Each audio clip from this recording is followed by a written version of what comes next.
Au nom du Père et du Fils et du Saint-Esprit. Amen.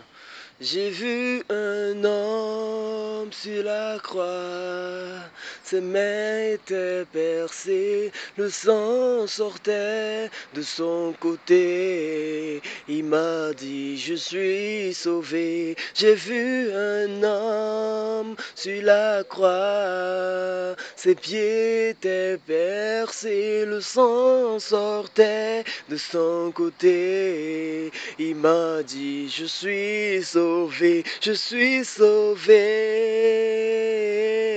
je suis sauvé, je suis sauvé,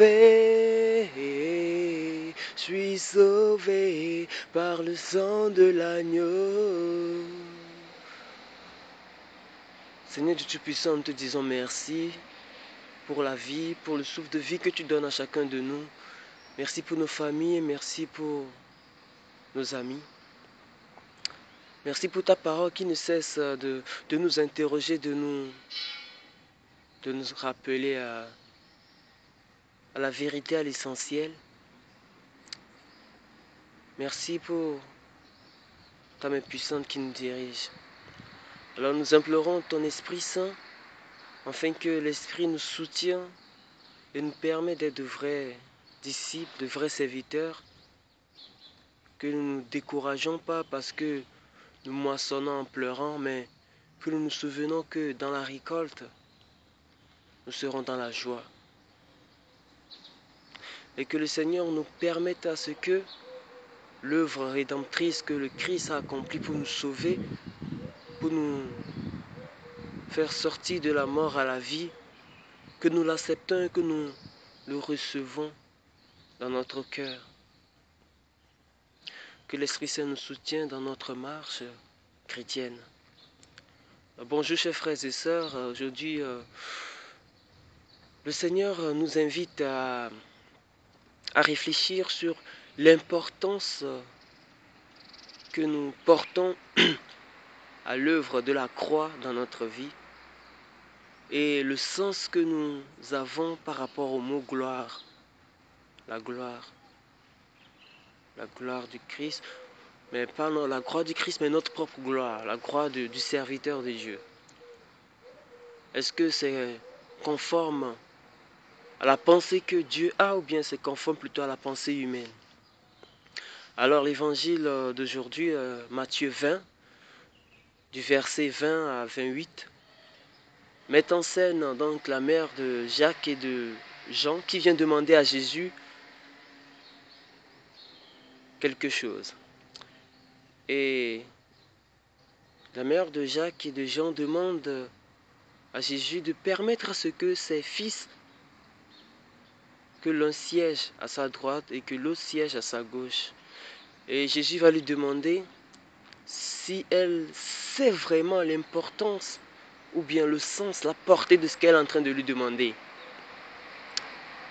Et de lui poser la question, est-ce que vous boirez la coupe à laquelle je vais boire? La mère va dire, ils vont répondre, nous le pouvons. À travers ces discussions, on voit bien que le Christ nous atteint et nous questionne tout le temps. Que veux-tu? Que veux-tu? Que veux-tu? Bon, moi je me suis arrêté à la question que veux-tu pour dire que le Christ ou bien Dieu nous pose incessamment la question que veux-tu mon enfant? Que veux-tu mon fils? Que veux-tu? Alors demandons, osons demander. Et même si nous demandons des choses qui dépassent l'entendement humain, sachant que le Seigneur est prêt à nous écouter, à nous dire, à préciser ce qui ne va pas dans notre question. Et ceci à la fin nous donnera ce qui correspond vraiment à notre état actuel, à ce que nous avons vraiment besoin de notre état actuel. Voilà, il nous le donnera. Alors la mère a demandé quelque chose qui dépasse l'entendement humain et à Jésus de préciser que c'est vrai. Vous demandez quelque chose comme la gloire, mais pour arriver à la gloire, il faut préciser quelque chose. Il y a la souffrance, il faut souffrir. Non, est-ce que vous êtes prêts à accepter la souffrance? Est-ce que nous sommes prêts à accepter la souffrance, que la souffrance passe dans notre vie? Si nous sommes prêts, alors nous avons déjà répondu à l'appel de Dieu. Nous avons déjà dit oui à son appel. Et le Seigneur va préciser que ce oui que nous donnons à Dieu, c'est une grâce aussi, ce oui-là que nous donnons. Mais pourquoi je dis ça? Parce qu'à la question de la mère de Jacques, il ne va pas donner la réponse, il ne va pas dire oui, je le veux. Mais il a dit, quant à ce qui est d'être assis, de siéger à ma droite, à ma gauche, cela relève du Père. À travers ça, je vois encore que le Fils s'est vraiment abaissé pour faire rien que la volonté de Dieu. Et à nous aussi, il nous invite à faire confiance, à faire le vide en nous et à faire confiance en Dieu. À tout abandonner entre les mains de Dieu. Voilà. C'est pas nous qui vivons, mais c'est le Christ qui vit en nous. À tout laisser entre ses mains. Le Seigneur laisse entre les mains du Père ceux qui seront appelés, voilà, ceux qui seront dans le royaume de Dieu. Alors nous aussi, nous devons faire cette confiance en Dieu, faire cette expérience de vie dans nous, de s'abandonner entièrement entre les mains du Seigneur. Et de prendre conscience que même dans les moments de faiblesse, même dans les moments de détresse, nous pouvons voir le Christ. Parce que lui aussi,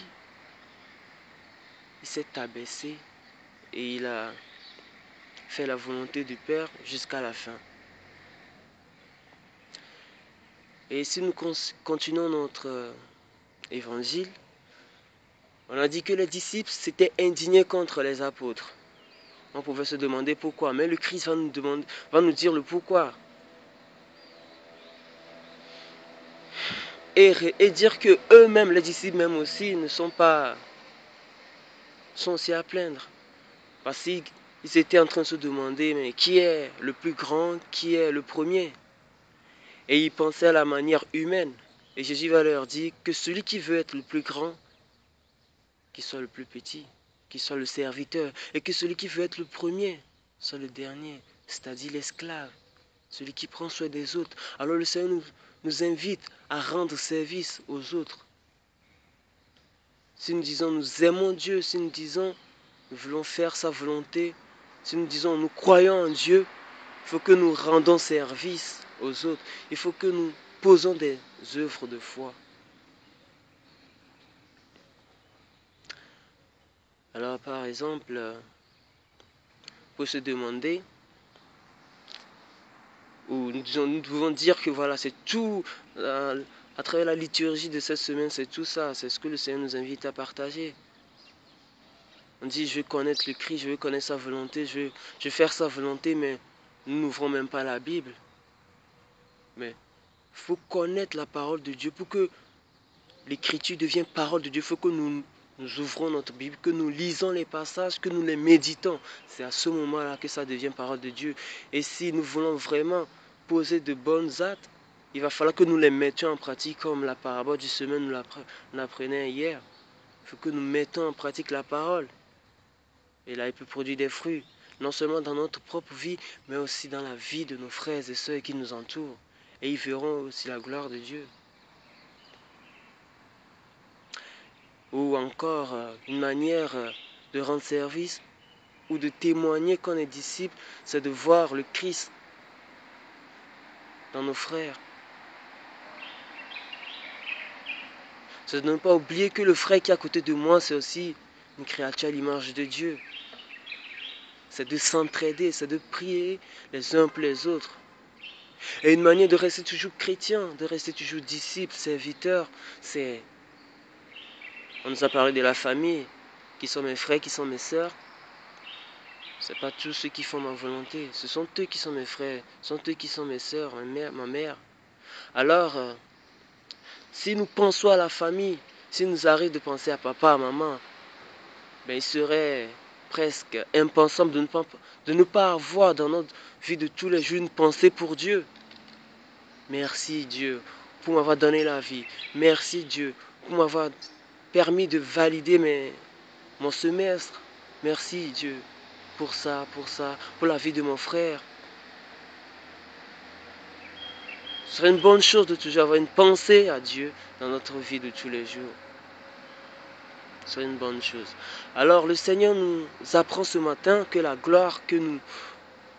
Le disciple ne peut pas penser avoir la gloire sans souffrir. Donc dans la souffrance, même dans la souffrance, acceptons de porter notre croix et tenons la main à Jésus. Même dans la souffrance, nous pouvons voir le Christ. Alors acceptons d'être dans la souffrance. Parce qu'il y a une fin pour toutes choses. Et comme Paul le dit dans la première lecture, nous subissons l'épreuve, mais nous ne sommes pas écrasés. Nous sommes désemparés, mais nous ne sommes pas anéantis. Nous sommes poursuivis, pourchassés, mais nous ne sommes pas abandonnés parce que Christ est là. Voilà. Même dans l'épreuve, Christ est là. Alors nous avons l'assurance que s'il est ressuscité, nous aussi nous serons ressuscités. Si nous vivons chaque moment la mort, de la même manière, nous vivons à chaque moment la vie. C'est un mystère, mais c'est comme ça Dieu fonctionne. Il élève les humbles, il rabaisse les orgueilleux, les puissants. Et si la gloire, pour avoir la gloire, il faut passer par la souffrance. Jésus nous donne l'exemple et nous dit que faut que nous faisons l'expérience de s'abaisser, l'expérience d'humilité. Et l'exemple, le plus bel exemple, c'est l'exemple de Christ lui-même qui s'est donné pour la multitude de nos péchés. Alors nous aussi, nous sommes appelés à aimer, à rendre service à nos frères, à aimer Dieu jusqu'à se donner nous-mêmes, à s'oublier soi-même et à tout laisser entre les mains du Seigneur. Alors, quand nous pensons à la gloire, pensons que il y aura aussi les moments de souffrance, mais que Christ nous tient la main pour traverser ces moments. Et pensons aussi que quand nous pensons à être grand, à être le premier, pensons que nous devons plutôt rendre service aux autres. Et ce n'est qu'ainsi que nous serons élevés. Alors que le Seigneur nous aide à tout abandonner entre ses mains, à porter nos croix et à accepter l'œuvre que sa mort sur la croix nous apporte le salut et que tout est grâce. Que tout est grâce. Et que même le fait de dire oui Seigneur je le veux, c'est une grâce.